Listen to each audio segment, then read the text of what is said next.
Comment j'optimise mes tractions et le reste de ma séance pour avoir un dos en V. Dans cette vidéo, je vais tout expliquer de A à Z. C'est le guide complet pour ma séance dos que tu pourras copier toi aussi de ton côté. Moi, c'est Nabil, coach sportif et préparateur physique spécialisé dans les sports de combat et le football. Pour ceux qui me connaissent, je suis préparateur physique de Baki, d'autres combattants de MMA, de footballeurs pro. Donc aujourd'hui, je vais vous détailler ma séance dos, ce que je fais dans mes séances dos. Donc je vais tout vous donner ici. Donc les détails, les sensations, les problématiques que vous avez autour du dos, que vous sentiez trop les avant-bras, je vais essayer de vraiment rentrer dans les détails pour vous donner tous mes meilleurs conseils là-dessus. Ok? Donc on sait, la problématique du dos, c'est souvent les sensations que les gens ont du mal à ressentir le dos. Aujourd'hui, je vais vous donner plein de petits tips pour avoir un super ressenti, que ce soit au niveau des trapèzes, de l'arrière d'épaule, des dorsaux. On va vraiment décortiquer tout ça ensemble. Donc ma séance dos, travailler la largeur du dos, pour avoir le V, l'épaisseur pour avoir un dos entre guillemets épais, pour qu'on ait vraiment une sensation qu'on soit, parce que globalement on va pas se mentir, ce qui fait que vous avez un beau V, c'est les épaules et bien évidemment le dos, mais après on cherche de l'épaisseur pour vraiment avoir une vraie musculature. Je vais vous donner aussi les exercices que j'utilise. Certains seront peut-être adaptés pour vous ou non, mais vous pourrez les essayer et les copier si vous pouvez. Vous allez voir qu'il y a des exercices super sympas que vous connaissez sûrement pas et qui vous donnent des sensations au niveau du dos exceptionnelles. Ok? Comme d'hab, je vais essayer de décortiquer en partie par partie. On va commencer par l'échauffement, le warm-up. Donc ça dépend des gens. Le warm-up, on le sait, comme je l'ai noté, c'est personnel. Donc ça veut dire que potentiellement, des gens qui ont besoin de faire des échauffements lents, peut-être 20 minutes, eh bien, ils ont besoin de 20 minutes pour s'échauffer. D'autres s'échauffent même pas. Il y a les tractions, ils commencent direct aux tractions. Ok? Moi, j'aime bien faire un échauffement autour de mobilité, travail de renforcement léger, travail d'étirement au niveau des dorsaux pour avoir de bonnes sensations. Donc là, peut-être que je vous mettrai cet exercice parce que je crois que j'ai oublié malheureusement de le filmer, ou il s'est perdu dans mes fichiers. Je pensais l'avoir filmé. C'est ce que je fais, c'est une sorte de pullover, donc aux haltères, où je viens chercher vraiment l'étirement complet en étant sur un banc. Donc je me mets dos au banc et je viens chercher l'étirement max au niveau des dorsaux et je reviens tranquillement avec une haltère légère, 6 kg en général, 8 kg, pour avoir un travail de mobilité, donc de travail au-dessus de la tête et d'étirement au niveau des dorsaux pour le mobiliser et le solliciter. Vous pouvez utiliser d'autres mouvements, vous pouvez utiliser des mouvements de rotation externe ou interne, vous pouvez travailler sur du tirage aussi, tirage aux élastiques, tirage à la poulie léger, du pullover aussi. Ce que j'aime bien faire, je prends un bâton, je mets un élastique et je fais du pullover allongé, ça j'aime beaucoup aussi. Je fais aussi travail de stabilité au niveau des épaules, de travail d'ouverture aussi au niveau du bras. J'aime bien pour activer les dorsaux, travailler encore l'étirement. Et vous pouvez aussi travailler sur du fixateur d'omoplate ou tout ce qui est travail, on va dire, du trapèze supérieur, donc qui s'insère, on va dire, sur la nuque et qui va descendre jusqu'ici au niveau des épaules. Ok? Donc il y a pas mal d'exercices. Ça dépend de vous, ça dépend aussi de votre problématique, de vos blessures, si vous avez des blessures aux épaules, etc. au niveau du dos. J'ai fait déjà une vidéo sur une séance dos qui peut être intéressante. Moi, j'ai une séance différente. La séance dos, on va dire, elle est plus généraliste. Celle-là, elle est vraiment spécifique à moi. C'est celle que je fais. D'accord? Donc, après ça, vu que je fais un premier exo des tractions, j'aime bien commencer avec des tractions assistées.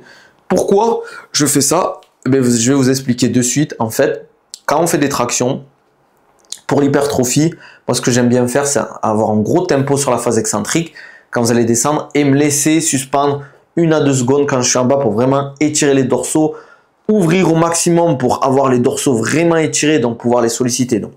Et en fait, les tractions assistées, vu qu'il y a du tempo sur la phase excentrique, ça on va dire, me conditionne à avoir le bon tempo sur les tractions classiques. Et surtout, je trouve que c'est un bon échauffement spécifique pour arriver sur les tractions. Ça permet de bosser techniquement, etc. Donc, comme d'hab, sur les exodos, ce que j'aime bien faire, c'est mettre le doigt au même niveau, le pouce au même niveau que les doigts. Et quand je viens tirer sur les tractions, d'ailleurs, vous verrez en vidéo, j'essaie d'avoir les coudes qui viennent chercher au niveau des hanches. On évite d'avoir les coudes vers l'avant parce que globalement, vous n'allez pas bien engager les dorsaux, mais plutôt, vous allez engager beaucoup les triceps si vous avez vraiment les coudes qui partent vers l'avant sur vos tractions. Donc, j'essaie d'avoir une phase excentrique longue, un étirement en bas, de monter le plus haut possible avec de la vitesse et de vraiment essayer de sentir mes dorsaux travailler, de fixer mes omoplates, d'ouvrir la cage thoracique pour travailler un maximum de muscles et de masse musculaire. Ce qui est important aussi sur les tractions, c'est d'être gainé. Si vous balancez trop, en fait, vous allez avoir une perdition de force et vous allez moins engager les muscles que vous voulez, vous allez beaucoup plus vous fatiguer, donc moins de volume, de travail de volume musculaire au niveau de ce que vous voulez bosser. Parce qu'au final, vous allez beaucoup compenser, vous allez vous fatiguer, ça va être très compliqué d'arriver à des reps qualitatives, et qui dit reps qualitative dit réponse adaptative, donc hypertrophie directement. Sur les tractions, en général, je peux faire 5-6 séries, ça dépend si je leste ou pas. Aujourd'hui, j'avais pas lesté, entre 6, 12 répétitions, mais j'essaie toujours d'avoir une belle qualité, d'accord? D'avoir techniquement d'être propre, d'avoir du tempo, d'étirer au max en bas. C'est vrai que vous n'allez pas faire beaucoup de traction en faisant ça, mais la qualité, vous allez vraiment sentir la brûlure au niveau des dorsaux, au niveau des muscles dans le dos. Ça n'a rien à voir. Vous pouvez faire des tractions plus rapides sans utiliser le tempo, mais pour moi, mes objectifs et ce que je recherche sur cette séance particulièrement, c'est pas intéressant. Mais vous pouvez faire des formats, par exemple, for time, où vous allez faire 60, 80, 100 tractions le plus vite possible. Là, bien évidemment, vous n'allez pas chercher à avoir un tempo sur la phase excentrique ou vous bloquer en bas. Ça va être trop long, ça va être trop dur pour vous. Ok? Donc, premier exo, les tractions. Pour moi, c'est intéressant de le mettre en premier parce que c'est très taxant nerveusement et fatigant aussi musculairement. Mais c'est possible que vous le mettiez en exo 2, 3, 4. C'est pas un problème. Ça dépend de plein de paramètres, ça dépend de vos choix. Mais moi, j'utilise mes tractions. Ok? Pour l'exo 1. Derrière, une sorte de tirage unilatéral bas. Pourquoi je fais de l'unilatéral? Parce que c'est très bien pour ceux qui ont des déficits musculaires ou qui veulent avoir des bonnes sensations d'un côté ou de l'autre. Moi, je fais des sports de combat. La coordination, c'est important. L'unilatéral, c'est important. Que ce soit en MMA, lutte, JB, etc. Même en boxe, on est tout le temps en unilatéral. Donc, quand on tire, j'aime bien travailler cet exercice-là. Et vous allez voir que c'est en cohérence avec la suite de la séance. Donc, un tirage lourd où je vais essayer de chercher le coude le plus bas possible parce que tout se joue avec le coude, d'accord? La trajectoire va faire que vous allez bien sentir vos dorsaux. Donc, on essaie d'amener les coudes vers les hanches, ok? Pour sentir les dorsaux, ça c'est super important. Vous allez voir que cette séance est beaucoup plus axée dorsaux que fixateur omoplate, même si c'est engagé les trapèzes, etc. Mais vous allez voir pourquoi, je vais vous expliquer. Parce qu'en termes d'épaisseur, je trouve que ça va. J'essaie pour le moment de développer énormément la largeur du dos encore, de travailler là-dessus. L'épaisseur, ça va, mais je vais faire un cycle d'épaisseur plus tard et je ferai une vidéo dessus. Vous allez voir, c'est très intéressant. Donc, tirage horizontal, le trajet est important, amplitude max. On essaie de charger, j'ai bien chargé. J'ai une super sensation sur cette machine. Ça me fatigue énormément. Ça, c'est vraiment les deux exos avec les tractions qui m'épuisent nerveusement, musculairement. Donc, je me focus beaucoup là-dessus. Ok. Qu'est-ce que je fais aussi? Ce qui est important, c'est la position du pouce, comme je l'ai dit. Et j'essaie vraiment de chercher que mon coude vienne taper derrière, comme si je voulais briser une glace derrière pour avoir des bonnes sensations au niveau des dorsaux. Je sens beaucoup aussi la zone de l'arrière d'épaule parce qu'il y a un gros étirement vers le bas. Donc, je sens toute cette zone, petit rond, grand rond, tout ce qui est deltoïde postérieur, etc. À ce niveau-là, pour vraiment, parce qu'il y a aussi une rotation externe sur le mouvement. C'est différent qu'une rotation externe ici comme ça ou comme ça, mais littéralement, vous avez un travail de rotation externe. Ok? Donc, pareil, là, je suis plus sur 4 séries. Je vous ai dit, là, c'est le gros du volume. Après, je vais réduire. Donc, 4 séries, j'étais, je crois, à 8 ou 10 répétitions à peu près. Donc, sur ça, je vais réduire dans les prochaines semaines, là. Charger et réduire, bien évidemment, parce que j'ai envie de travailler un peu plus sur ces intensités-là. Et après, quand j'arriverai à un palier, je vais remonter, etc. D'accord? Derrière, tirage horizontal. Tirage horizontal, donc avec le trajet de la barre qui est assez particulier, où j'essaie de tirer quand même globalement au niveau des pectoraux. Placement des épaules est important, donc l'étirement aussi. Donc quand vous tirez, on essaie d'avoir les coudes un peu alignés avec les épaules pour vraiment ici travailler les fixateurs d'omoplate donc, et les trapèzes. Donc vous allez moins travailler les dorsaux, mais vous allez les travailler. Mais globalement, là, c'est plus un travail d'épaisseur. J'ai dit globalement, mais il y a un travail sur les dorsaux, de largeur, etc. aussi au niveau du dos, bien évidemment. D'accord? Là, je pars que sur 3 séries voilà, un peu plus de répétitions. J'essaie de vraiment contrôler, d'étirer au maximum, donc de relâcher les épaules, le dos, donc d'étirer cette zone-là. Et quand je viens de tirer, je serre au maximum les omoplates. J'essaie d'amener les coudes loin derrière, les épaules loin derrière pour travailler ces fixateurs d'omoplates et avoir un bel engagement à ce niveau-là. Vous allez beaucoup sentir aussi les trapèzes s'engager. Je trouve top cet exercice, surtout avec ce trajet-là et cette angulation ici. D'accord? Derrière, travail unilatéral encore. Donc on a 4 exos ici. Travail unilatéral où je viens de tirer en vertical et vous voyez, en fait, j'essaie d'amener mon bras, d'étirer au maximum donc les dorsaux, cette phase-là. Pourquoi je fais ça? Pour engager au max les dorsaux et les terminer, entre guillemets, avec toute la fatigue. Je travaille en unilatéral, vous avez vu, je fais une rotation du poignet, j'essaie d'avoir le petit doigt ici, l'auriculaire, pardon, en direction du plafond pour accentuer l'étirement du dos et avoir des super sensations. Et derrière, quand je tire, j'essaie d'amener pareil mes coudes vers mes hanches. Et je peux vous dire que cet exo est top au niveau des sensations. Si vous avez du mal à sentir votre dos, cet exercice pour moi c'est un des meilleurs. Si c'est bien fait avec de l'étirement, la rotation du poignet, mettez de la recharge, il faut bien se placer. On est en position de chevalier servant au sol. Donc vous avez vu la position de la jambe. Franchement c'est top. Il faut des bonnes poulies aussi parce que les poulies jouent sur les sensations. Vous pouvez aussi utiliser, par exemple, j'ai oublié sur les séances dos, des bandes. Là, je n'utilise pas, mais quand je mets lourd, ça peut m'arriver, ou quand je mets beaucoup de volume et que c'est lourd, l'utilisation de bandes pour soulager un peu les avant-bras et plus travailler sur les dorsaux. Ça m'arrive, mais pas tout le temps, parce qu'avec les sports de combat, j'aime bien beaucoup solliciter le grip. Et pour ceux qui font full muscu, je vous conseille de faire ça, d'utiliser des bandes. Donc cet exercice est top, pareil, 3 séries max. Je mets un peu plus de volume. Essayez, vous m'en direz des nouvelles. Pour ceux qui essaient et qui vont essayer, dites-moi en commentaire ou en DM ce que vous en avez pensé, si vous connaissez cet exercice. En soi, c'est simple, mais c'est juste là, le setup et la position. Vous avez vu que je me décale. Par exemple, si je bosse le bras droit, je me mets sur la droite par rapport à la poulie et j'essaie d'accentuer l'étirement. Derrière, un travail d'arrière d'épaule à la poulie. Vraiment, travailler l'arrière d'épaule sur cette zone-là. Vous pouvez utiliser une sorte de menotte pour moins engager le grip. Et vous venez ici chercher l'étirement complet. Donc pareil, je suis sur 3 séries. C'est très important de ici chercher l'amplitude complète, de contrôler sur la phase excentrique, de chercher l'étirement, d'être bien placé aussi, de pas trop compenser. Donc vous pouvez le faire assis, bien évidemment sur un siège. Vous pouvez le faire debout, mais il ne faut pas avoir de compensation au niveau du buste, etc. Pour vraiment chercher un bel étirement et un bel engagement au niveau de l'arrière d'épaule. Et aussi chercher, imaginez quand vous faites le mouvement, quand vous étire le bras, qu'on vous disloque le bras et vous allez voir que vous allez beaucoup plus engager l'arrière de vos épaules. Donc position du bras importante, le grip important. Attention à l'engagement du triceps quand vous faites le mouvement. En fin de mouvement, vous aurez tendance un peu à faire ça, à faire une extension et vous allez engager le triceps et potentiellement être moins concentré sur l'arrière d'épaule. Et on le dit souvent, la connexion mind-muscle, donc esprit-muscle est très importante. Quand il dit Nassim Saali, la contraction volontaire, il a raison. Si vous êtes beaucoup plus concentré dans votre série à faire l'exercice, à bien faire, à bien utiliser les angulations, le tempo, etc., vous allez avoir de meilleures sensations et donc une meilleure réponse adaptative à ce niveau-là. D'accord?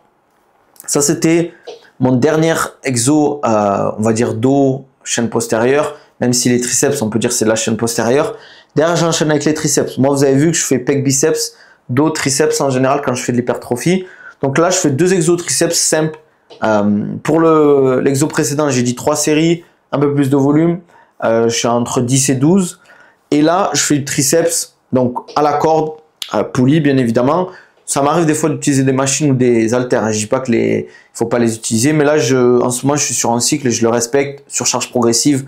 On garde les mêmes exos, on essaie de progresser dessus. Ça sert à rien de changer toutes les 2-3 semaines des exercices. Si vous continuez à progresser dessus, et il y a des dizaines de façons de progresser sur les exercices et votre programme. Donc, un exo triceps classique, position du coude importante. Vous pouvez légèrement avoir les coudes avancés et les bouger, même si vous utilisez les dorsaux. Vous allez aussi utiliser les triceps, pardon, parce que sur la rétroversion, j'ai oublié le mot, alors que j'en ai parlé dans une vidéo il n'y a pas longtemps. Mais ce mouvement-là, en fait, vous utilisez le triceps aussi, mais qu'un faisceau du triceps.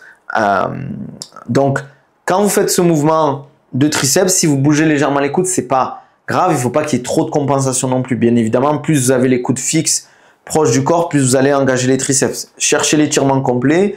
En plus, il y a des études, j'ai vu plusieurs vidéos qui disent que pour taper vraiment dans le sucre, dans les glucides, mais quand vous faites des exos d'extension du triceps, ça tape vraiment que dans le sucre. Donc, pour ceux qui sont, entre guillemets, qui veulent perdre du poids, vider un peu leur stock de glycogène, ça peut être intéressant de travailler les triceps à ce moment-là. Vous pouvez utiliser des barres. Le plus important, c'est le confort. D'accord? Le confort est super important sur les exos triceps. Donc, ne vous dites pas, oui, quelqu'un vous dit qu'il faut utiliser la corde, utilisez la corde. Si sur certaines barres, vous avez des bonnes sensations, utilisez des barres. Si sur certains grips, vous avez de bonnes sensations, utilisez certains grips. D'accord? Donc, faites attention toujours à la position du coude, ça c'est important, votre posture, la compensation. Essayez de, toujours pareil, rajouter du tempo, contrôler l'étirement, faire l'extension complète sans compenser avec le poignet. C'est pas grave si de temps en temps il y a un peu de compensation, mais essayez d'éviter au max. Souvent, vous allez voir quand vous êtes fatigué, vous allez beaucoup compenser avec le poignet. Essayez de vraiment chercher l'extension complète et la flexion complète. Surtout sur le triceps, c'est important d'aller au bout de l'extension, de venir chercher la full extension pour derrière engager les triceps. D'accord? Je fais 2 exos. Un exo triceps classique debout et je fais un exo d'étirement, celui-là où on cherche vraiment beaucoup plus l'étirement encore du triceps. On va essayer de coller les triceps. C'est beaucoup plus intéressant de faire les deux parce qu'ils sont complémentaires. Il y en a un qui est un peu plus classique, l'autre qui cherche beaucoup plus l'étirement du triceps, donc qui travaille une partie du triceps qui est différente, qui est moins sollicitée potentiellement. Donc je trouve que les deux sont complémentaires. Pareil, je fais 3 séries, je mets beaucoup d'intensité, je me tabasse bien le triceps. Et ça suffit large au niveau des triceps. Souvent, ça peut m'arriver de faire un petit rappel en fin de semaine sur le dos et les triceps, mais léger, vraiment léger. Un exo de chaque, ça me suffit large. Là, déjà, la séance, elle est costaud. Hein. Je ne vais pas vous mentir, on a 4 exos dos, arrière d'épaule, 2 exos triceps, on est déjà à 6 exos. Et derrière, je finis avec un finisher bas des abdos. Pour moi, cet exercice est le meilleur exercice pour le bas des abdos, ce qui est le plus dur à développer. Donc, avec des élastiques, on va faire une sorte de leg raise. On va se redresser ses jambes et vous avez vu le bassin. Et souvent, j'aime bien utiliser des protocoles, soit en EMOM, soit en 4time. Donc, 4time, on va dire, on doit faire 100 reps le plus vite possible. Vous chronométrez. EMOM, chaque minute, vous devez faire, je sais pas, 12, 15 reps. Et le temps restant sur la minute, vous récupérez. Vous allez voir que si c'est bien fait, que vous ne compensez pas trop, vous contrôlez un peu la descente au niveau des jambes, vous allez vous tabasser le bas des abdos. C'est un exo magnifique pour le bas des abdos. Je le conseille à tout le monde. Et vous pouvez le faire en série classique, où vous faites 4, 5 séries, 15, 20 répétitions, voire plus, avec un temps de récup assez court, parce que c'est des muscles assez endurants. Ce qui est important sur les abdos, c'est l'engagement du périnée transverse. Ça veut dire que vous allez aspirer votre nombril, gainer les abdominaux, d'accord? C'est super important. Donc, aspirer le nombril, gainer les abdominaux. Aspirer le nombril, ça veut dire que vous essayez de toucher la colonne vertébrale. Et vous retenez aussi d'aller aux toilettes. Donc, comme si vous retenez d'aller faire pipi, faire caca. Désolé pour les détails, mais c'est pour vous compreniez. Essayez d'avoir une respiration à partir de la bouche, comme si vous souffliez dans une paille. Vous allez sentir vos abdos, vous allez bien les engager et ça va vous éviter de la compensation au niveau des lombaires. Donc, ça c'est la séance. J'ai essayé de faire court et concis. N'hésitez pas à la copier, n'hésitez pas à l'utiliser. Moi, je l'aime bien l'utiliser le dernier exo. Je n'ai pas précisé en 4time mais en EMOM. Je trouve que c'est plus ludique, c'est plus sympa. Mais vous pouvez l'utiliser en série classique comme je vous l'ai dit. Donc ça, c'est ma séance complète dos. Pourquoi je la fais comme ça? Comme je vous l'ai dit, je vous ai expliqué. Là, en ce moment, je veux développer la largeur un peu du dos. Je taperai dans l'épaisseur un peu plus tard, même si c'est bien de faire les deux, soit dans la même séance, soit dans la semaine. Mais moi, c'est comme ça que je vois le truc. Globalement, la séance est très fatigante. Elle est très fatigante, ça suffit large. Pour certains diront qu'il y a beaucoup de volume, d'autres pas assez. C'est à l'appréciation de chacun. En tout cas, n'hésitez pas à me dire ce que vous en pensez. Si vous kiffez la séance, si vous avez envie d'essayer, si ça vous a aidé, si vous avez des questions aussi, n'hésitez pas à les mettre en commentaire et j'y réponds à chaque fois. Et n'hésitez pas aussi si vous avez des questions sur d'autres séances. Pareil, là je vais vous faire une séance jambes que je fais moi. Je vais vous faire en 2 parties la séance jambes et la séance dos, peut-être une séance plus axée épaisseur. Globalement, j'aime bien cette séance, j'ai de super sensations. je peux vous dire que le dos il est tabassé à la fin. J'ai des super courbatures dans tout le dos. Vous avez vu que cette fois-ci, j'ai pas utilisé d'exo, de flexion, extension du dos. Pour ceux qui n'ont pas vu mon autre séance dos, n'hésitez pas à la checker. Je la mettrai peut-être en description, le lien. Parce que là, comme je vous l'ai dit, je me concentre beaucoup plus sur le travail de posture, d'épaisseur et surtout avec le JJB, ça me fatigue beaucoup le travail de flexion-extension. En ce moment, vu qu'on bosse beaucoup la lutte, etc., le judo, je me concentre sur ça. Qu'est-ce que je voulais dire d'autre? Je pense que j'ai fait le tour. Si vous voulez un coaching, donc n'hésitez pas. Vous m'envoyez soit un DM sur mes réseaux Insta, Twitter, TikTok. Vous pouvez réserver un appel pour les plus déterminés, motivés. Vous cliquez dans la description YouTube, en bio, description YouTube. Vous avez le lien. N'hésitez pas à checker aussi tout ce qui est complément alimentaire avec Nutrimus. J'ai des promos avec le code NMC-Nabil, OCO. Vous connaissez aussi la gourde filtrante. N'hésitez pas à follow, liker la vidéo, vous abonner, ça m'aide beaucoup. Ça me fait plaisir, ça me pousse à continuer. Ça me donne de la force, donc n'hésitez pas à partager la vidéo à vos potes pour les séances d'eau, ça me fait plaisir. En tout cas, j'espère que les vidéos vous plaisent et vous aident. On se dit à la prochaine, prenez soin de vous. Allez, ciao ciao.